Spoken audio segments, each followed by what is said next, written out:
श्रीमद्भागवत दशम अध्याय श्रीशुक उवाच। शुक कहन्ति राय शुण ए भागवतर लक्षण। 10 प्रकारे भाव चिंती पुराण पुरुष बोलन्ति। ताहा कहिबा एके एके प्रस्तावे तोहर सम्मुखे। सर्ग विसर्ग भूति स्थान पोषण मुक्त विद्यगान। मन्त्रन्त वसनो कथा निरोध आश्रय व्यवस्था। 10 विशुद्धि अर्थे रहे नवलक्षण जेबा हुए। वेद विचारी अनुमाने तत्व कहन्ति मुनि जने। आकाश शब्द तनु मात्र महत अहंकार तत्व। एहांको जन्म कर्म कही स्वर्गर गुण मत दे। ब्रह्मार गुण विपरीते विसर्ग पंच समचिते। विष्णु विजय स्थान कही पोषण अनुग्रह होई। मन्त्रन्त जे साधु धर्म कर्म वासने उति नाम। विष्णु अवतार चरित तदन्ते वन्ने जे कथा। वंशानुकथा अनुवादी उत्तम पुरुषंक मध्ये। संहरि आत्मार सकति जले शयन जगपति। निरोध बोली तार नाम लीन स्वभावे पुण्य काम। मुक्ति लक्षण दिव्य स्तति नाही न घटे पुण्य गति। प्रकार निरोध ए दुई आश्रम नाम ए बोलाई।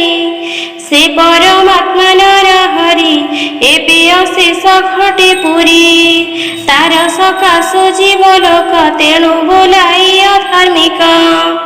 से अधिदेवता बोलाई अधिभूतंक आत्मा सेही।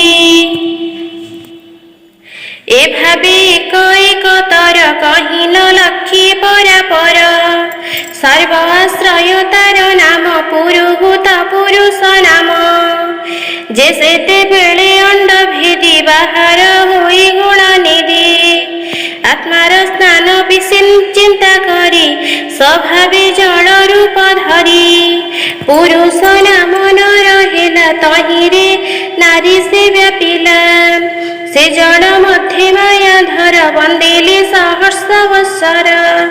दृश्य दृश्य कारण तेणु से नाम नारायण। जे द्रव्य गुण कर्म काल स्वभावी हुई एक मेल।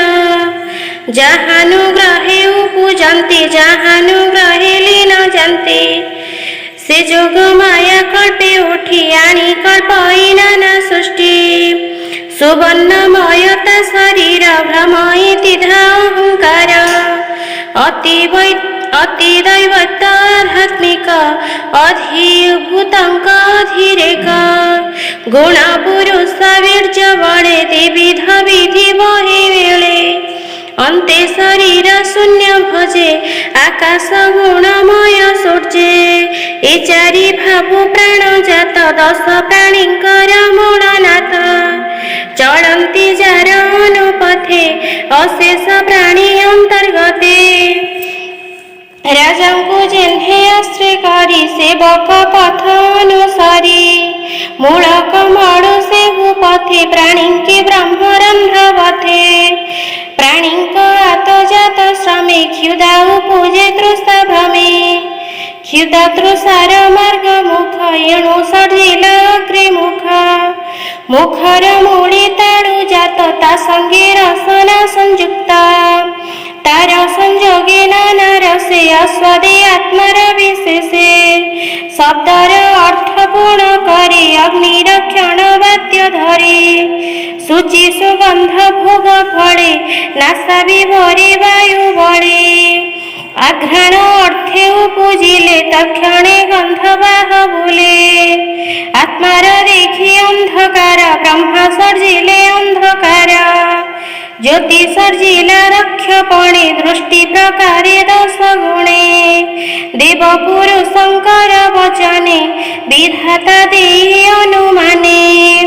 शुणिबा अर्थे नाना ଶୂନ୍ୟ ନିର୍ମଳ ପ୍ରକାଶିଲା କର୍ଣ୍ଣ। ଦିଗ ଦେବତାଙ୍କ ରକ୍ଷଣୀ ପ୍ରକାଶଇବ ମୋ ଦକ୍ଷିଣେ। ନାନା ଶବଦେ ନିଷ୍ଠା ଗୁଣେ ଯେ ଦ୍ୱାର ଜାଣିବ ତତ୍କ୍ଷଣେ। ପୁଣ ବିଧାତ ବୁଦ୍ଧି ଯୋଗେ ଚର୍ମ ଆଚ୍ଛାଦି ସର୍ବ ଅଙ୍ଗେ। ଶୀତ ତପତ ଜେଣେ ଜାଣି ପାଣି ପବନ ଯୋଗେ ପରିମାଣି। ସେ ଚର୍ମ ଇନ୍ଦ୍ରିଗଣ ଭଜେ ଉପର ବହିର ମରାଜେ। ଅଶେଷ କର୍ମ କରିବାରେ ପ୍ରକାଶ ହୃଦୟ ଉପରେ। ବାମ ଦକ୍ଷିଣ ବେନିକର ଯହିଁ ରକ୍ଷକ ସୁରସି। ଜୀବନ ଗତାଗତ ଶୂନ୍ୟ ବିଧାତା ସଞ୍ଚିଲ ଚରଣ। ଯେ ବାମ ଦକ୍ଷିଣ ପୟର ଯହିଁ ରକ୍ଷକ ଦାମୋଦର। ସଂସାର ହବ୍ୟ କବ୍ୟ ବିଧି ଚରଣ ଯୁଗ ବଳେ ସାଧି। ବସ୍ତୁ ଉପାର୍ଜନ କାରଣ ଗଗନେ ବେନି ଚରଣ। ବେନି ଚରଣ ମୂଳ ଦେଶେ ଆନନ୍ଦ ଗମନ ପ୍ରକାଶେ। ସେ ସ୍ଥିତି ଉତ୍ପତ୍ତି କାରଣେ ତା ପ୍ରଜାପତି ସୁରଗଣେ। ଉଭୟ ଆନନ୍ଦର ଦ୍ୱାର ଅଜ୍ଞାନ ତୁଲେ ନାଶ କର। ଅନ୍ନ ଭୋଜନର ସ୍ୱମାର୍ଗେ ନାଡ଼ି ସର୍ଜିଲା କୁକ୍ଷି ଯୋଗେ। ନଦୀଙ୍କ ପ୍ରାୟ ବେନି ପାଶେ ପ୍ରାନ୍ତେ ସମୁଦ୍ର ରହି ଗ୍ରାସେ। ଉଭୟ ନାଡ଼ି ନାମ ଦୃଷ୍ଟି ସମୁଦ୍ର ନାମ ବহে ପୁଷ୍ଟି। ଆତ୍ମା ମାୟାକୁ ଇଚ୍ଛା କରି ସତ୍ୟ ହୃଦୟ ରୂପ ଧରି। କାମ ସଂକଳ୍ପେ ଚନ୍ଦ୍ରମନ ହୃଦୟେ ଅହଂକାର ସ୍ଥାନ। ହୃଦୟେ ଆବରିଲା ଆସ୍ତେ ଅସ୍ଥି ସର୍ଜିଲା ପୃଷ୍ଠ ଦେଶେ। ଅସ୍ଥି ଭିତରେ ମଜ୍ଜା କଲା ଉଦରେ ମେଦ ଭିଆଇଲା। ତାର ଉପରେ ମାଂସ ଧରି ରୁଧିର ଆଭରଣ କରି। ତାର ଉପରେ ଚର୍ମ ଲୋମ ମଜ୍ଜାର ମଧ୍ୟରେ ରହେ সোম। ଏମନ୍ତ କରି ସପ୍ତ ଧାତୁ ପ୍ରାଣୀ ଜୀବନ ମୂଳ ହେତୁ। ବାସ୍ତରି ସର୍ଷ କଲା ନାଡ଼ି ହୃଦୟ କମଳ ମଧ୍ୟରେ ବେଡ଼ି। ପ୍ରାଣର ହଇୟାଙ୍କ ମଧ୍ୟରେ ଅନ୍ନର ରସ ମୂଳ ଭେଦେ। ଘେନିର ନାଡ଼ି ମଧ୍ୟରେ ଯାଇ ପ୍ରବେଶ ସର୍ବାଙ୍ଗରେ ନେଇ। ତ୍ରିଗୁଣାତ୍ମକ ଇନ୍ଦ୍ରିଗଣ ସର୍ବବିକାର ଆତ୍ମମନ। ବୁଦ୍ଧି ବିଜ୍ଞାନ ସ୍ୱରୂପିଣୀ ଯେଣେ ସଂସାର ମାୟା ଜାଣି। ଅବନି ଉଦ୍ଦକ ନଳ ପବନ ଆକାଶ ମଣ୍ଡଳ। ଯେ ପଞ୍ଚଭୂତ କଳିବର ବିଷ୍ଣୁର ଭୋଜନ ମନ୍ଦିରେ। ଏମନ୍ତ କହିଲି ମୁଁ ତୋତେ ବିଷ୍ଣୁର ସ୍ଥୂଳ ରୂପ ଯେତେ। ଏ ଜୀବ ବ୍ରହ୍ମାଣ୍ଡ ଧାରଣ ବେଷ୍ଟିତ ଅଷ୍ଟ ଆଭରଣ। ପୃଥିବୀ ଆଦି ପଞ୍ଚଭୂତେ ମନ୍ତ ବୁଦ୍ଧି ଅହଂକୃତେ। ଏ ଅଷ୍ଟ ଗୁଣେ ଆଭରଣ ଏ ମନ୍ତ ବ୍ରହ୍ମାଣ୍ଡ ଘଟଣ। ଯେ ସ୍ଥୂଳ ରୂପ ଏ ଯାହାର ଏହାର ପରେ ସୂକ୍ଷ୍ମକର। ସେ ନିର୍ବିକାର ନିରଞ୍ଜନ ଅନାଦି ମଧ୍ୟମ ନିଧାନ। ସେ ଶୂନ୍ୟ ମଧ୍ୟରେ ନିରାକାର ମନ ବଚନେ ଅଗୋଚର। ଏ ସ୍ଥୂଳ ସୂକ୍ଷ୍ମ ରୂପ ଧରି ସେ ଖେଳେ ଆତ୍ମାମୟ କରି। ପଣ୍ଡିତେ ନ ମାନନ୍ତି ଏହା ସୃଷ୍ଟି ସଂକଳ୍ପ ବିଷ୍ଣୁ ମାୟା। ପଶୁ ବାଳକ ରୂପେ ହରି ସେ ବ୍ରହ୍ମ ରୂପେ ଅବତରି। ଏମନ୍ତ କ୍ରିୟା ନାମ ଧାତୁ କର୍ମ ଅକର୍ମଙ୍କର ହେତୁ। ସର୍ବ ସଂକଳ୍ପ କ୍ରିୟା ଅର୍ଥେ ଶୁଣ କହିବା ଆଉ କେତେ। ଆତ୍ମାକୁ ଭିନ୍ନ ଭିନ୍ନ କରି ସେ ପ୍ରଜାପତି ରୂପ ଧରି। ମନକୁ ସର୍ଜିଲା କହେଳେ ଋଷି ଦେବତା ପିତୃ ମେଳେ। ସିଦ୍ଧ ଚାରଣ ବିଦ୍ୟାଧର ଗନ୍ଧର୍ବ ଅସୁର କିନ୍ନର। ଗୃହ୍ୟକ ଅପ୍ସରା ଯେ ଦକ୍ଷ ନାଗ କିଂ ପୁରୁଷ ପ୍ରତ୍ୟକ୍ଷ। ଖଗ ଉରଗ ମାତୃଗଣ ରକ୍ଷ ପ୍ରେତ ପିଶାଚି ଗଣ। ଭୂତ କୁଷ୍ମାଣ୍ଡ ବିନାୟକ ଉନ୍ମାଦ ବେତାଳ ନିରେକ। ଗ୍ରହ ଡାକିନୀ ମୃଗ ଖର ବୃକ୍ଷ ପର୍ବତ ବନ ଘୋର। ତ୍ରିବିଧ ଚତୁର୍ବିଧ ଆନେ କେବଳ ସ୍ଥଳ ବିନାଶନେ। ଗଗନ ଅନ୍ତରିକ୍ଷ ଚର କୁଶଳ ଅକୁଶଳ ପର।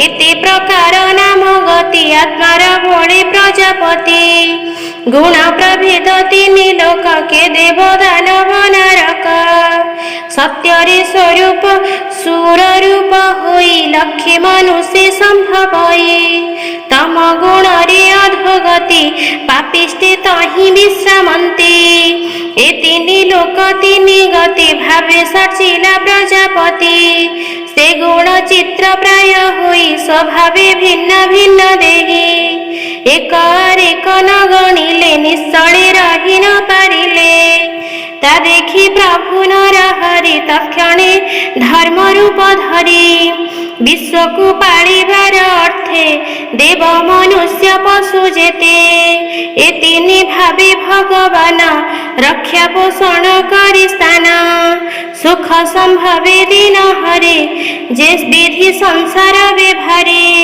सृष्टिर भोग अन्ते हरि कालाग्नि रौद्र रूप धरि आत्मार क्रीडा नाश करि बालके प्रकार व्यवहारे सर्वहरई अवसाने जिमुत जेसने गगने से भावे हरि गुण जेते तेबे चिंतिबे चाहि जिते सृष्टिर आदि जन्म काले जे धर्म का साधि जोग बळे स्वभावे कर्म जड़ नाही विष्णुर माया प्रकाशई ए ब्रह्म कल्पित संहार विकल्प कामटी हार ए नित्य साधारण निधि से पूर्व काल हूँ प्रसिद्धि भावे कहिलु कल्प गुण राजने सावधाने सुन सौनक वाच हे सुत कह विष्णु कथा जीवने छाड़िब मन व्यथा पद्मकल्पर